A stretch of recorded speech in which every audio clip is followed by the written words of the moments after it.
alert the members, and Senator Cruz is next. Thank you, Mr. Chairman. General, welcome. Thank you.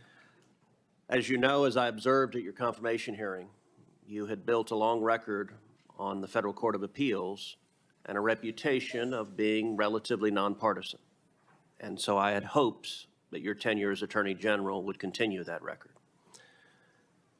I have to say I'm deeply disappointed in what the last 2 years have shown. In my judgment, the Department of Justice has been politicized to the greatest extent I've ever seen in this country.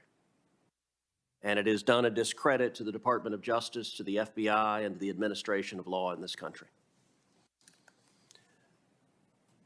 Let me start with a simple question.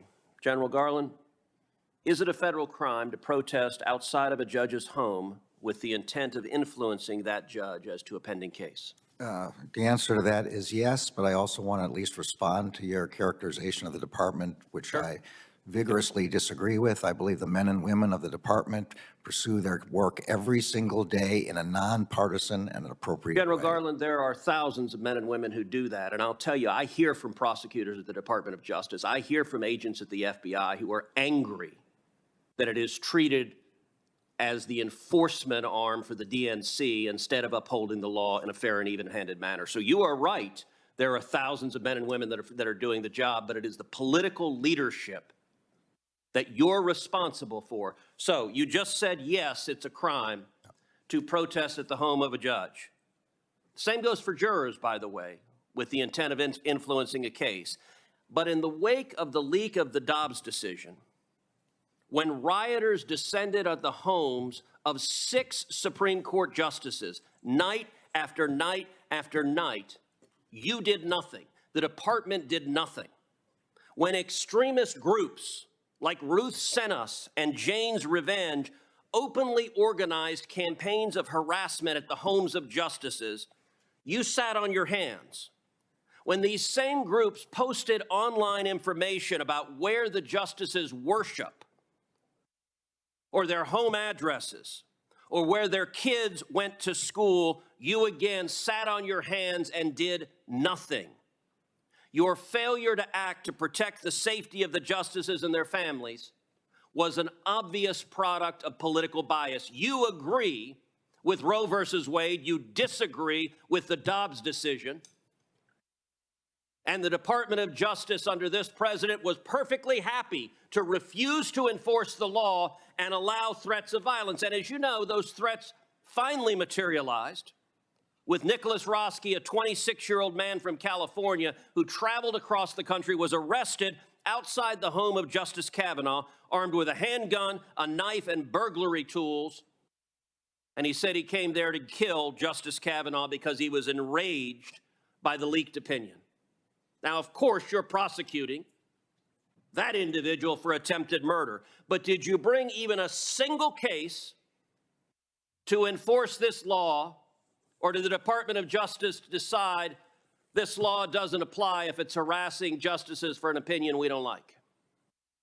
When the Dobbs draft was leaked, I did something no Attorney General in the history of the department had ever done before. For the first time in history, I ordered United States Marshals 24/7 to defend every residence of every justice. Well, Garland, as a judge, you're familiar with asking counsel to answer a question. I am answering. Has the Department of Justice enforced this statute? Have you brought a single case against any of these protesters threatening the justices under 18 U.S.C. Section 1507? Have you brought even one? Senator, you asked me whether I sat on my hands, and quite the opposite. I sent 70 United States Marshals. Let me try again. To defend. Has the Department of Justice brought even a single case under this statute? It's a yes, no question. It's not a give a speech on the other things you did. The job of the United States Marshals is to defend the lives of the answer is no. Is to defend the lives of the justices And that's their number one priority. They have Why are full- you unwilling to say no? The answer's no. You know it's no. I know it's no. Everyone in this hearing room knows it's no. You're not willing to answer a question. Have you brought a case under this statute? Yes or no? As far as I know, we haven't, and what we have done is defended the lives of the justices with So over how do you 70 U.S. decide? Marshals. How do you decide which criminal statutes the DOJ enforces and which one it doesn't? The United States Marshals know that they have full Okay, authority. I recognize you want to give a separate speech. No, I don't want to give How a do you decide which statutes you enforce and which ones you don't? The marshals on scene make that determination in light of the priority of The defense. marshals do not make a determination over whether to prosecute. You, the attorney general, make a determination, and you spent 20 years as a judge, and you're perfectly content with justices being afraid for their children's lives, and you did nothing to prosecute it. Let's shift to another area. Can I answer the question? No, The you Attorney cannot. You General- have refused to answer the I am question. answering your question. The How did Attorney you General choose does not decide whether to How arrest. did you choose not to enforce this statute? The marshals on scene. Marshals don't make that decision. They do make the decision of whether to make To an arrest. prosecute someone? No, they don't. If they make a, Marshals do not have prosecution if they make an authority. arrest, All right, then it goes let's to the change marshals. topics because our time is limited. We've also seen across the country violent attacks at crisis pregnancy centers by similar left-wing terrorist groups, including one graffiti of a firebomb building said, "Jane was here." There have been attacks all over the country. And yet, the Department of Justice has not brought these violent criminals to justice. You contrast that. If you're a violent criminal and you attack a crisis pregnancy center, that is not a priority in the Biden Department of Justice. Contrast that to Mark Houck, who's a pro-life activist. He's a sidewalk counselor. And he had an altercation with someone who allegedly interfered with his son's personal space and threatened his son, and he pushed him. Now, in an ordinary world, pushing someone would be maybe a simple misdemeanor assault, but not under the Biden Department of Justice. If you're a pro-life activist, what can you expect? Well, in this instance, according to Mr. Houck's wife, 24 agents clad in body armor and ballistic helmets and shields and a battering ram showed up at his house pointing rifles at his family. Why do you send 24 agents in body armor to arrest a sidewalk counselor who happens to be pro-life, but you don't devote resources to prosecute people who are violently firebombing crisis pregnancies? It is a priority of the department to prosecute and investigate and find the people who are doing those firebombings. They are doing it at night and in secret. And we have found one group which we did prosecute. You found one. How many have there been? How many attacks? There have been a lot, and if you have any information specifically as to who those people are, we would be glad. We would be glad to have that. Did you personally authorize 20 agents going to Mr. Houck's house? And he offered to turn himself in through counsel, but you didn't want that. The Department of Justice wanted to make a show of it. Did you personally authorize it? And do you want to apologize to Mrs. Houck and her 7 children for being terrorized? The decisions about how to do that are made at the level of the FBI agents on scene. Did you know about it? I did not know about it until the way you're describing it, and my understanding is the FBI disagrees with that description. Was it a mistake? Senator's time has expired. I'm going to allow the witness to respond to any of the questions that were asked. Was it a mistake? I'm going to chair the committee, Senator. I'm sorry you're not. You said you'd allow him to respond. I repeated the question I asked, which is, was it a mistake to send 20 agents to arrest him at the crack of dawn? You had your time and more You just than said you're going to allow him to respond. You just said, I'm going to allow him to respond to the question. So I repeated the question. Was it a mistake? That was the pending questions question. you want to ask, I'll ask the questions I want. That's the question I had already asked. Well, You just said you'd let him respond. I'm going to let him respond right Good. now. Please don't interrupt him. Thank you. The decisions about how to do tactical arrests are made by the FBI agents in the field. The FBI has publicly stated that it disagrees with the description you gave of what happened in that example.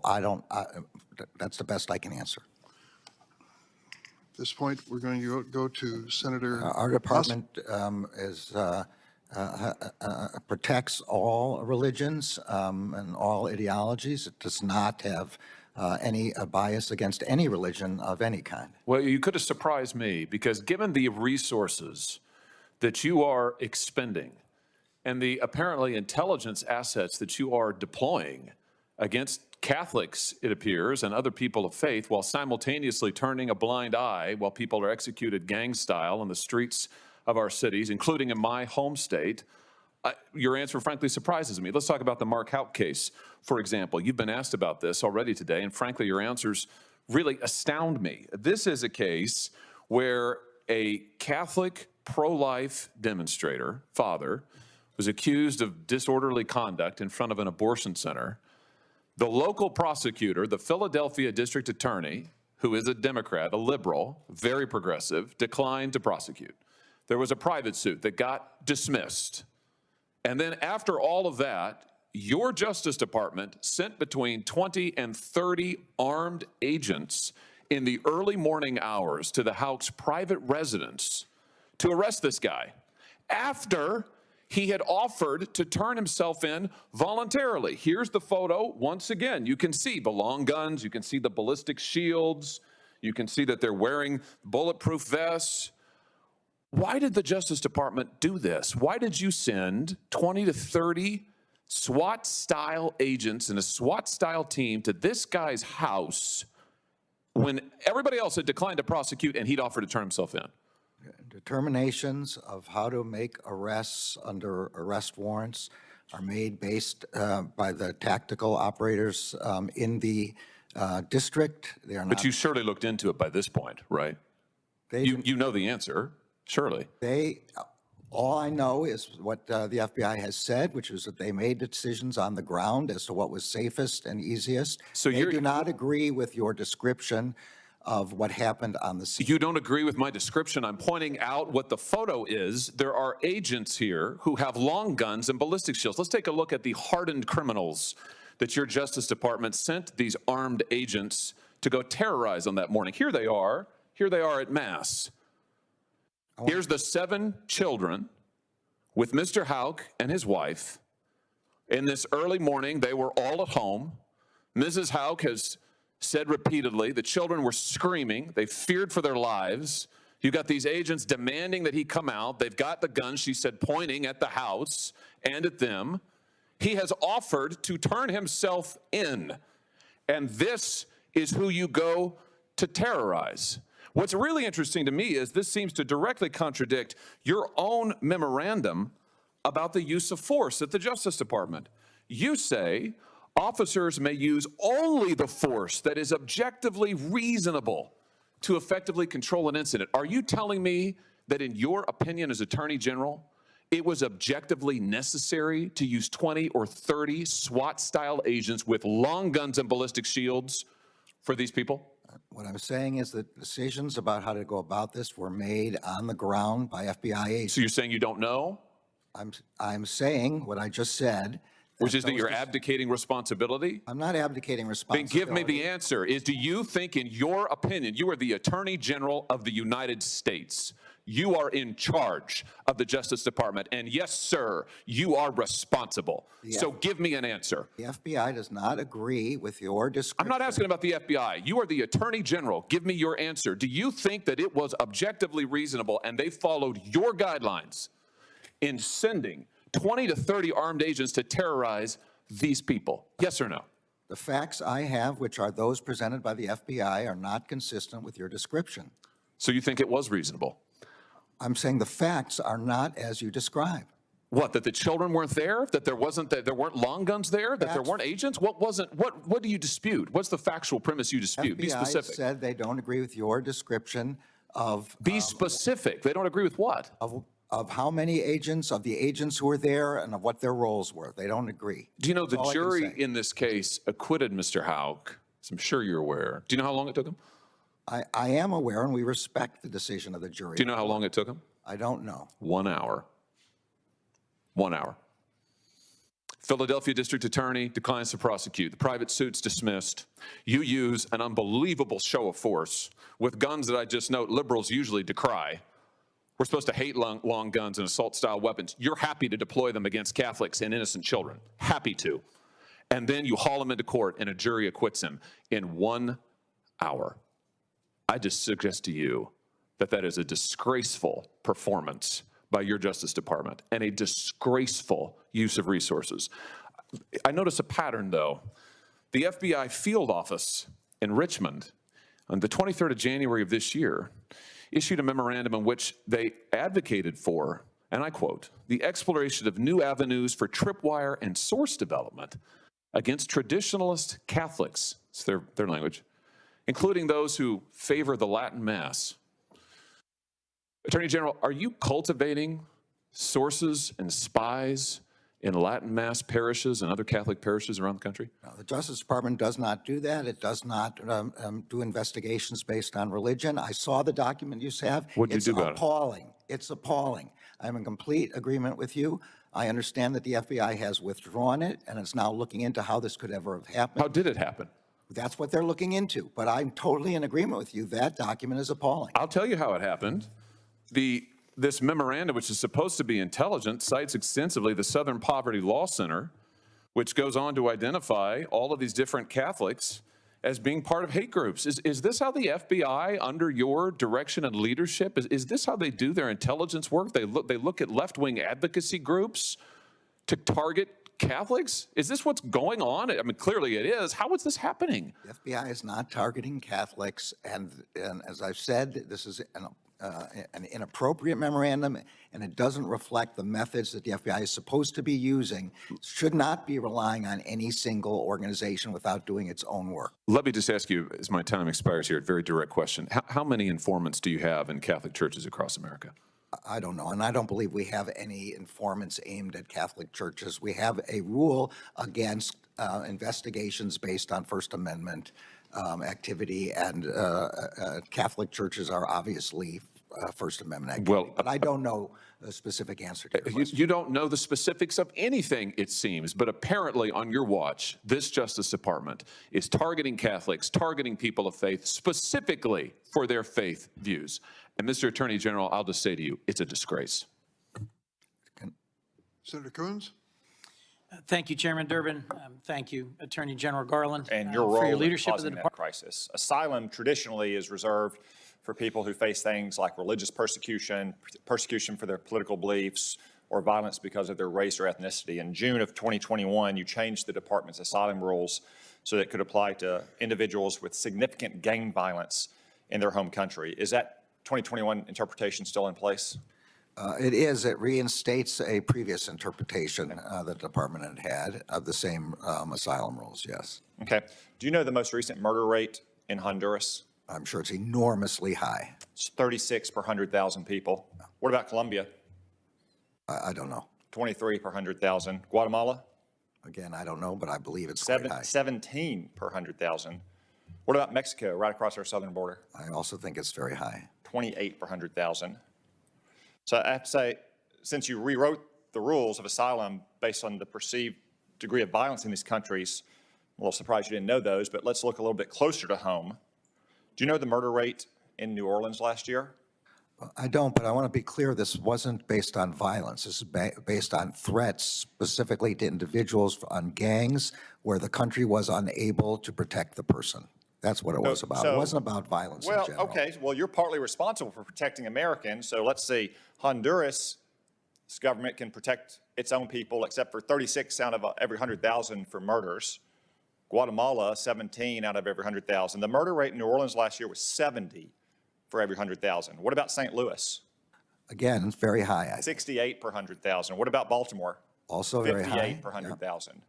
Should American citizens in places like New Orleans and Baltimore and St. Louis begin to seek asylum in countries like Honduras and Guatemala under your asylum principles? Again, I'm saying that the principle here is protection of specific individuals who are being threatened by the gang and where the local country is unwilling or unable to protect them.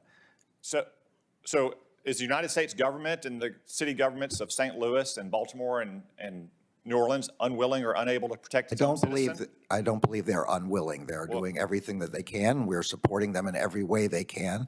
The examples you're talking about are ones where they are unwilling to protect from gangs. So Mr. Attorney General, one of the reasons we have a crisis at our border where we have illegal aliens running to our Border Patrol, not away from our Border Patrol, is this interpretation of asylum, that anyone, anywhere who lives in a dangerous or poor country can come here and seek asylum, as opposed to seeking it, as is traditionally the case for things like persecution on religious belief or political practice. But let's move on, Mr. Attorney General. But that's not the standard. I want to be clear. I want to come back to a question that Senator Cornyn started.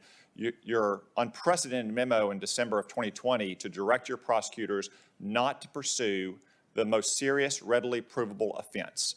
I have gotten numerous contacts in my office from your prosecutors who are shocked that you have overturned this decades-long bipartisan standard. You said this was about allocating resources. What resources are you talking about? No prosecutor was directed to not bring a case again. In fact, your memo specifically says that if they feel that it's not warranted, or only if the other offenses are not sufficient, they should not pursue what has been the standard for decades, generations of U.S. attorneys and their assistants. I'm well aware of the standard because I helped write the standard originally. Because it was a Carter administration standard, not specifically known for being tough on crime.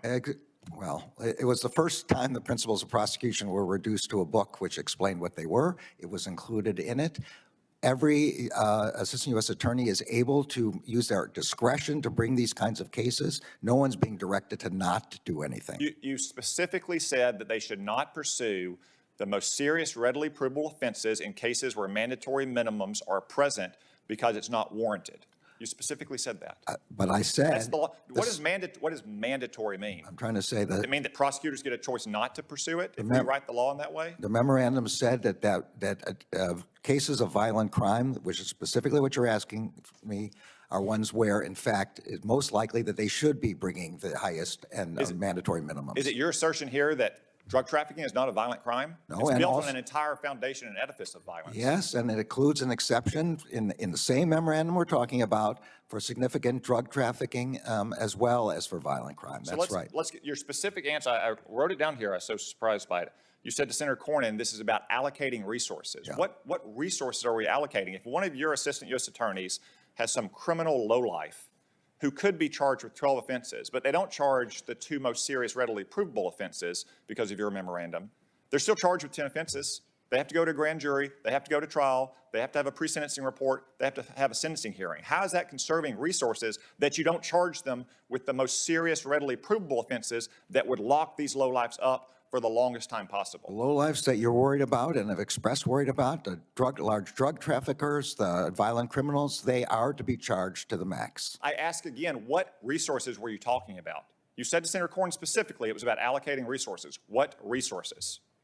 These include our investigators and how much we have to investigate in order to establish the requirements for mandatory minimums. The prosecutors have to prove those cases, the judges who have to try those cases, and the jails that have to hold those cases, those individuals for longer terms. Jails are, I don't see how jails could be a problem. You only have 158,000 prisoners now. 10 years ago, it was 219,000. Do you need more prisons? Well, I think that... Kenny's an appropriator. I bet he could get you more prisons. I think many of the senators have complained that the jails are too filled, that they're overcrowded, that we're not able to provide the level of protection and security for guards and for prisoners that we would like. But that is not what this is about. Again, I want to be clear. The memorandum was crystal clear that they are to charge the most serious provable offense in cases involving violent crime and drug trafficking. Okay, let's turn to another example of you overriding Congress's will. Congress has repeatedly decided to impose stiffer penalties for crack cocaine than powder cocaine, done originally at the request of members of the Congressional Black Caucus, voted for by senators like Senator Durbin, the chairman of this committee. 10 years ago, they made change to that. They specifically kept the ratio higher, and they didn't make it retroactive. Now, you have directed your prosecutors, when they are dealing with crack cocaine, to charge it as if it was powder cocaine, something that this Congress has repeatedly refused to do, which we refused to do as recently as December when Senator Booker tried it on the floor and I blocked it. How do you explain overriding Congress's decision on this distinction between crack and powder cocaine to suit your own policy preferences? The long-standing rule is that the Department of Justice uses its discretion in which charges to bring, regardless of which ones are available, which ones are to bring. Every bit of evidence we have is that there's no difference between powder and crack. Governor Hutchinson testified to that fact. Those are legislative decisions. Those are not prosecutorial decisions. If this Congress wants to do it, maybe it will one day, and maybe I'll be outvoted. But those are legislative decisions. Those are not prosecutorial decisions. You said at your confirmation hearing that you had to follow the law as it was written, that the executive branch could not rewrite the law. What you're doing is rewriting the law. It's not a single prosecutor out on the front lines making one decision. You're directing every federal prosecutor to override the law that has been written by Congress. We're using our discretion as to which charges to bring, in which circumstances, which ones are appropriate. That's what we're doing. That's a long-standing history of prosecutorial discretion in the United States. Senator Hirono? Thank you, General, for being here. Good afternoon. Thank you. I read this somewhere. I don't remember who said it, but I wrote it, but I remember it. It was once observed that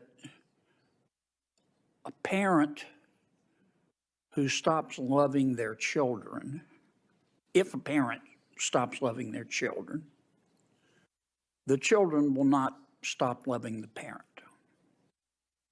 The children will stop loving themselves.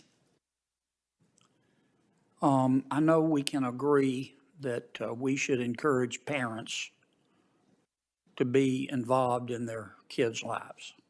Absolutely. And I'm sure we can agree that we should encourage parents to make their kids do their homework. Yes, although there's sometimes some resistance to that. Right, right. And to make sure they get sleep at night so they can be ready for school. Yes. Here's what I've always been confused about. Didn't you understand the chilling effect that it would have to parents when you issued your directive, when you directed your criminal divisions and your counterterrorism divisions to investigate parents who were angry at school boards and administrators during COVID? So, Senator, if you just give me a moment to put the full context, I did not do that. I did not issue any memorandum directing the investigation of parents who were concerned about their children. Quite to the contrary, the memorandum that you're talking about says at the very beginning of the memorandum that vigorous public debate is protected by the First Amendment. And the kind of concerns that you're talking about are, as expressed by parents, are of course completely protected. The memorandum was aimed at violence and threats of violence against a whole host of school personnel. It was not aimed at parents making complaints to their school board. And it came in the context of a whole series of other kinds of violent threats and violence against other public officials. Let's walk through this. Your directive to your criminal division and your counterterrorism division came in a response to a letter from the National School Boards Association, did it not? In part to the letter and in part to news reports of violence and threats of violence. And the National School Board Association said these parents ought to be investigated under the Patriot Act as potential domestic terrorists. And you'll notice, Senator, that I said nothing like that. I understand, but that's what the letter said. There was a reference to that in the letter, Right. something I disagree with. And your employees helped them write the letter, didn't they? I don't know anything to suggest that that's true. I No, think it don't. is true. Well- And the White House helped them write that letter, didn't they? I don't know. I have no knowledge about that, but certainly I don't know anything about my employees And so- helping write that letter. So you get this letter from the National School Board Association asking you to investigate parents that your employees helped write and that the White House helped write, and you issue a directive to your criminal division and to your counterintelligence or counterterrorism division to start investigating parents who are angry. What did you think was going to happen? Say again, Senator, that nothing in my memorandum says to investigate parents who are angry. Quite the opposite. It says that the First Amendment protects that kind of vigorous debate. The only thing we wanted was for an assessment to be made out in the field about whether federal assistance was needed to prevent violence and threats of violence. Well, one of your that's not the way your department implemented your directive. One of your field offices actually opened an investigation. You set up a website and a hotline to report parents. And I don't think, we didn't set up a specific hotline about this. This was a reference state to the FBI's Democratic hotline. Party official contacted you. They said that some Republicans were inciting violence by expressing public displeasure with school districts' vaccine mandates. And one of your field offices opened an investigation, which is a permanent part of their record. Senator, I don't know anything about the specific thing that you're talking about. They used to say in high school, this is going to be on your permanent record. I don't believe there is any such thing with respect to this. I think there is at the FBI, General, and you and I both know there is. There was a lady a mom in Michigan. She has a special needs kid, and the kid was doing pretty well. And she got upset with her local school board over its closures and virtual learning policies. And she went to the meeting. And she made an intemperate comment. She accused them of being a bunch of Nazis. Why would the FBI open an investigation of her? Again, I don't know anything about the specifics of the case, but accusing people of being Nazis, while I find bad, is certainly not criminal. It's totally protected by the First Amendment. I mean, and I've said that over and over again. This is not the first time we've discussed this. That's not what your department did. Well, this is about the third time I'm being asked about the same memorandum, and each time I've said, and I hope that the senators would go ahead and advise their constituents in the same way, that this is not what we do. We are not in any way trying to interfere with parents making complaints about the education of their children. But don't you understand, General, and I believe you, but don't you understand that this looks like you were just giving in to the teachers' unions and politicizing the disagreement, the honest disagreements? I mean, we only, as a result of some of our school board policies, we only experienced the largest learning loss for our kids in modern history. Don't you think parents had a right to be upset? Absolutely. Instead of, you implemented, what's a threat tag? I didn't implement the threat tag. What you're talking about there is a part of internal FBI operations. Yeah. As far as I can. You directed your folks, though, to open threat tags on these parents and investigate them. Yeah, I did not direct that. My understanding from testimony by the FBI is that when somebody makes a complaint and it involves, if somebody gives a tip that a school official is being threatened, then there's, in order to look at trends, they mark it as a tip involving a school official. They have the same set of threat tags with respect to a complaint that suggests somebody is making a threat against a Supreme Court justice. These aren't complaints. These are tips of violence or threats of violence. A threat tag on a parent for being concerned at a school board meeting? It's not on the parent. It's not on whoever. It's on to indicate that a threat was made against, or at least alleged that a threat was made against, a school board member or a school official or a teacher or a school. Some of these turned out to be bomb threats. Senator Kennedy, we're going to have a second round of questioning on behalf of I understand. Chairman Durbin, who has gone to vote. I'm going to call on. You're blaming it on Durbin, huh? I understand. Thank you, I Mr. apologize Chairman for and that. Mr. Attorney Thank you, General. General. Thank you for your time today. Listening to the questions and the answers and your responses, what is coming clear to me as I listen to this is basically in your DOJ, the Biden DOJ, there are two tiers of justice. There are one for people with conservative values, for parents, for people of faith.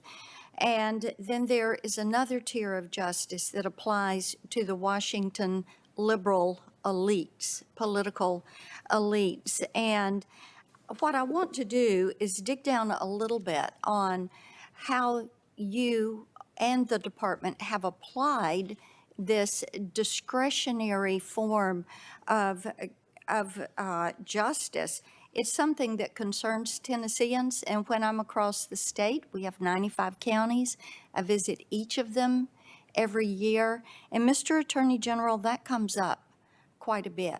Much of it has come up in relation to the Dobbs decision. And the attacks and the violence there has increased from groups on the far left. It has not increased from pro-life groups. And since the Dobbs leak, there have been 70 pro-life pregnancy centers that were targeted. Only 2 of these activists have been indicted. There are 25 individuals that have been indicted under the FACE Act in just 5 months. So you see the disparity there. I appreciate you said that most of these attacks are carried out at night and that the protests take place during the day. So you say it's easier to identify and go after people that are carrying out a peaceful protest during the day rather than a firebombing at night. Is that correct?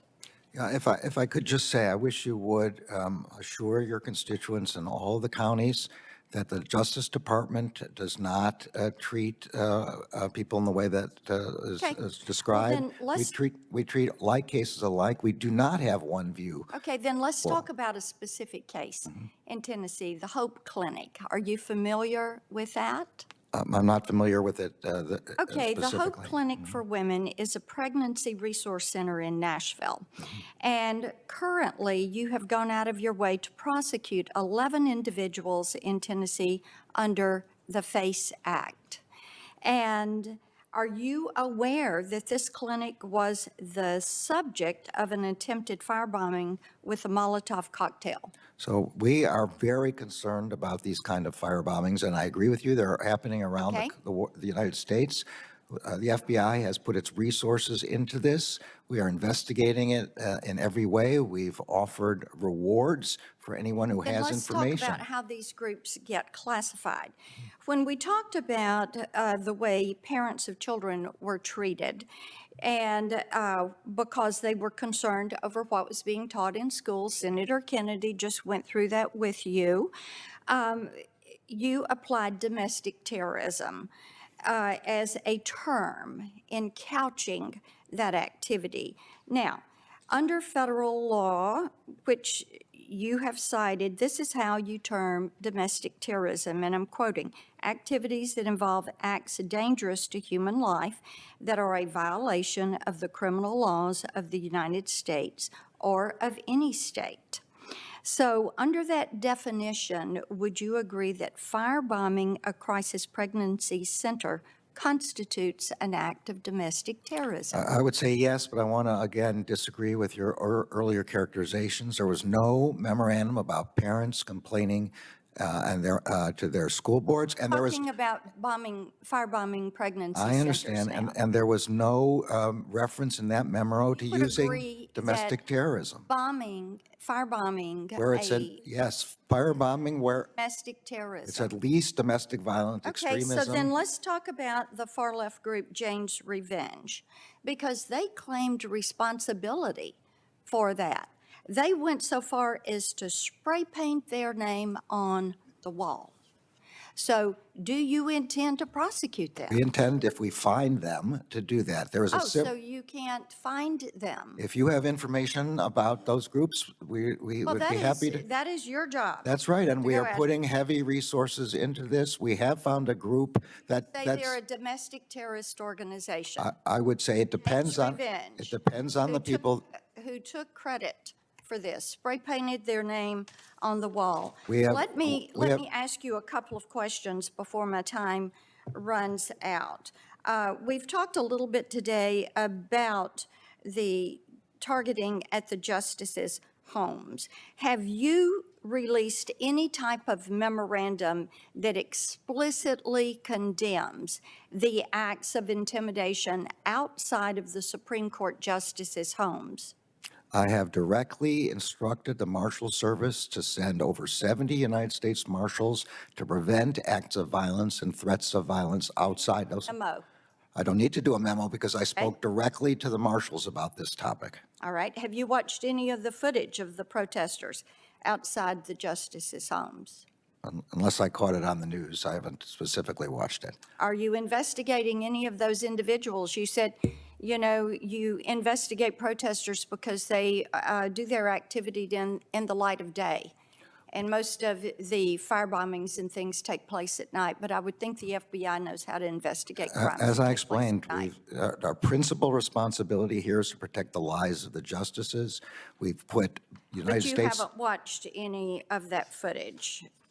the United States Marshals are on scene, watching what happens on scene. Any of those individuals that were protesting at the justices' homes were there for any reason other than to try to intimidate the justices? The marshal's job is to protect the lives of the justices, and they will arrest people who they think are threatening the lives of the justices. That's their job. Thank you, Mr. Attorney General. I have to say, people in Tennessee talk a lot about their frustration. They want to trust the DOJ. They want to be able to trust their government. They are very concerned about what appears to be, by actions, two tiers of justice. And this is something that they do not see as equal treatment under the law. Thank you, Mr. Thank you, Senator Blackburn. Senator Welch.